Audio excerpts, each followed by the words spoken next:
በዩሪክ አሲድ ህመም የምትሰቃዩ እግራችሁ እያበጠ ጣታችሁ ሰውነታችሁ እየተሰቃያችሁ ያላችሁ ሰዎች እቤታችሁ መፍትሄውን ዛሬ ይዤላችሁ መጥቻለሁ። የትም ሳትሄዱ ሰላም ጤና ይስጥልን። ሳሚ እባላለሁ።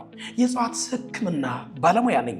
ዩሪክ አሲድ ምንድን ነው? ምልክቱ ምንድን ነው? ታማችን በምን እናውቃለን? እቤታችንስ መውሰድ ያለብን ጥንቃቄ እንዴት መታከም እንዳለባችሁ በዝርዝር ነግራችኋለሁ። ከዛ በፊት ግን ላይክ፣ ሼር፣ ሰብስክራይብ አድርጎ ኮሜንት ላይ ስለ ሁሉም ነገር እግዚአብሔር ይመስገን የምትላትን ቃል ማየት ፈልጋለሁ። ወደ ዝርዝሩ እንሂድ። ዩሪክ አሲድ ምልክቶቹ እግራችን፣ ጉልበታችን፣ ቁርጭምጭሚት፣ ተረከዛችን፣ ጣታችን ላይ አጠቃላይ ጆይንቶቻችን ላይ የመጠዝጠዝ የማቃጠልና የማበጥ ምልክቶችን ያሳያል። በተለይ እብጠቱ ቀላ ያለ ምልክት የሚያሳይ ከሆነ ኮምፕሊትሊ ይሄ ዩሪክ አሲድ ሊሆን ይችላል። በምርመራ ማረጋገጥን ግን እንዳትረሱ። ኖርማል የሚባለው ዩሪክ አሲድ ለወንዶች ከ3.5 እስከ 6፣ ለሴቶች እንዲሁ ከ2.5 እስከ 5 ሊሆን ይችላል። ይሄ ማለት ግን 100% የሁሉም ሰዎች በዚህም ውስጥ የሚካተት ነው ማለት አይደለም። እንደ ማጆሪቲ ወይም እንደ አቨሬጅ ነው የሚቀመጠው ይሄ ውጤት። የወንዶች ከ6 በላይ ከሆነ የሴቶች ከ5 በላይ ከሆነ የዩሪክ አሲድ ምልክቶች ይታያሉ። ዩሪክ አሲድ በምን ይመጣል? እንደ ሌሎች በሽታዎች በባክቴሪያ፣ በጀርም፣ በቫይረስ፣ በተለያዩ የበሽታ አምጪ ተዋሲያን የሚመጣ በሽታ አይደለም። ራሳችን በምንበላው ምግብ ውስጥ ወደ ውስጣችን የሚገባ ነው። በምን አይነት ምግብ ነው የሚገባው? ዩሪክ አሲድ እንግዲህ አብዛኛው ጊዜ የሚገባው በስጋ፣ በዳቦ፣ በፓስታ፣ በማካሮኒ። ትልቁን ነገር ብዙ ሰዎች የሚሸወዱበት የታሸገ ምግብና መጠጥ መጠቀም በቀጥታ ዩሪክ አሲድን ወደ ሰውነታችሁ አፍሳችሁ ከመጨመር አይጠቅምም። የታሸጉ ነገሮችን በፍጹም ከእናንተ አስወግዱ፣ አርቁ። አልኮል በተለይ ቢራን ባካችሁ፣ ይሄ ህመም ያለባቸው ሰዎች አርቁ። ጤነኞች ደግሞ በመጠኑ መጠቀምን አትርሱ።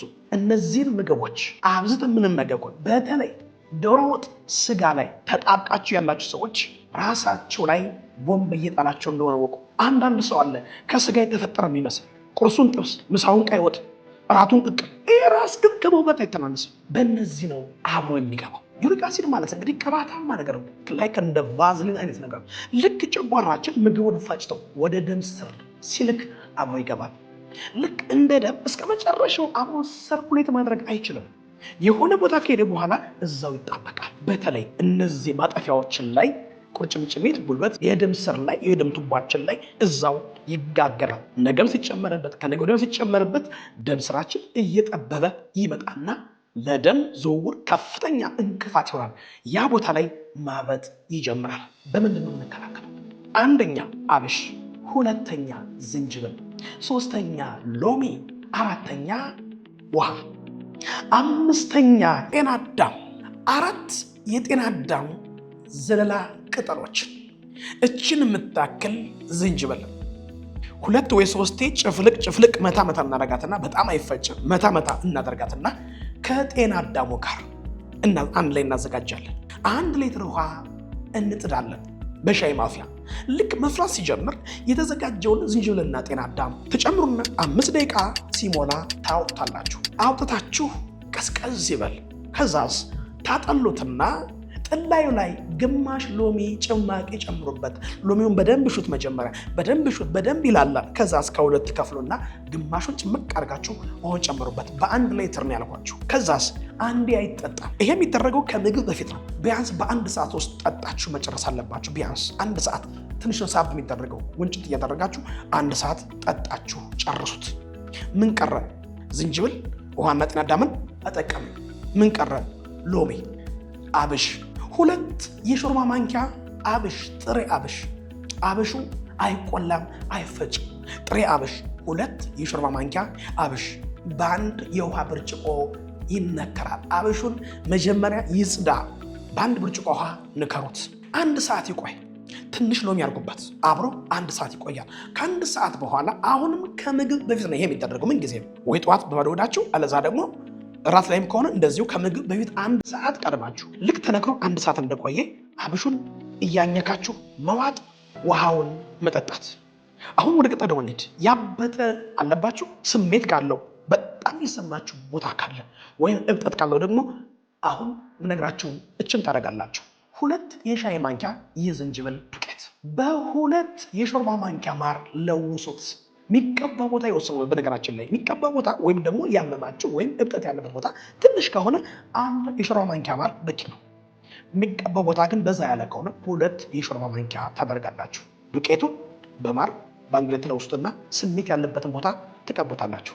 ከ40 ደቂቃ እስከ 1 ሰዓት እዛው ተቀብቶ ይቆይ። ከ1 ሰዓት በኋላ ታጠቡት። ስሜቱ ከባድ ከሆነና እብጠቱ ከፍተኛ ከሆነ በቀን 2 ጊዜ በየ12 ሰዓት ልዩነት አሉት። አለዛ በ4 ሰዓት አንዴ ወይ ጠዋት ወይ ማታ ብቻ ማድረግ ትችላላችሁ። በቀን እስከ 4 ሊትር ውሃ መጠጣት አለባችሁ። 4 ሊትር ውሃ ስጠጡ ግን በእያንዳንዱ ሊትር 1 ሎሚ ጨምሩበት። የ1 ሎሚ ጭማቂ አረንጓዴው ሎሚ ይሄ በሽታው ከያዛችሁ በኋላ ነው። እንዳይዛችሁ በደንብ መመገብ ያለብን ምግብ የትኞቹ ምግቦች ነው? አንደኛ ገብስ፣ የገብስን ዳቦ፣ የገብስ ቆሎ፣ የገብስ አጥሚት፣ የገብስ ገንፎ እንደፈለጋችሁ በፈለጋችሁ ገብስን በደንብ ተጠቀሙ። ሁለተኛ በየቀኑ 10 ፍሬ ለውዝ መጠቀም አለባችሁ። ከምግብ በፊት ከምግብ በኋላ የሚባል ነገር በፈለጋችሁ ሰዓት ተጠቀሙ። ሶስተኛ አትክልቶችን በደንብ ተጠቀሙ። አጃ፣ እንጆሪ፣ ወተት፣ ሙዝ፣ ኪያር፣ የኪያር ፍሬዎችን ተጠቀሙ። ካሮትና አናናስን በደንብ ተጠቀሙ። ቀይ ስር እንዳታበዙ፣ ለምን ስኳርነት ስላለው። ውሃን አብዝታችሁ መጠቀምን እንዳትረሱ። የመጨረሻው ልንገራችሁ፣ የሰውነት እንቅስቃሴ። የሰውነት እንቅስቃሴ ጥሩ ነው ሲባል ጂም የምትሰሩ ሰዎች አላችሁ። ከጂም ይልቅ ለጤና ጠቃሚ ወይም ደግሞ ወሳኝ ሆኖ የተገኘው በእግር ጉዞ ማድረግ ነው። ቢያንስ በቀን 1 ሰዓት ጠዋት 30 ደቂቃ ማታ 30 ደቂቃ ሁልጊዜም በእግራችሁ እንቅስቃሴ ማድረግን እንዳትወዝኑ። ይህን በማድረግ ዩሪክ አሲዳችሁን ከቤታችሁ ሆናችሁ መታከም ትችላላችሁ። ይሄ ከ50 እስከ 70% በሽታውን ይቀንስላችኋል። ጨርሶ ለማጥፋት ከፈለጋችሁ እኔ ጋ ኑ። ጨርሶ ለማጥፋት ከፈለጋችሁ እኔ ጋ ነው። አድራሻችን አዲስ አበባ ከመገናኛ ወደ ላምበረት በሚወስደው መንገድ ከቶታል ማደያው ስትደርሱ በስተቀኝ ታጥፋችሁ ተስፋዬ ወርቁ ህንፃ ላይ 1ኛ ፎቅ ላይ ይገኛል። ወይም ደግሞ የኢትዮጵያ ንግድ ባንክ ያለበት ህንፃ ላይ 1ኛ ፎቅ ቢሮ ቁጥር 104 እንገኛለን። የስራ ሰዓት ዘውትር ከሰኞ እስከ ቅዳሜ ነው። እሁድ ዝግ ነው። ከጠዋቱ 3 ሰዓት እስከ ምሽቱ 12 ሰዓት እናንተን ለማስተናገድ ክፍት ነው። ለነበረን ጊዜ ሁሉ እግዚአብሔር ይመስገን። ኮሜንት ላይ ያችን መጻፋችሁን እንዳትረሱ። ቴንክ ዩ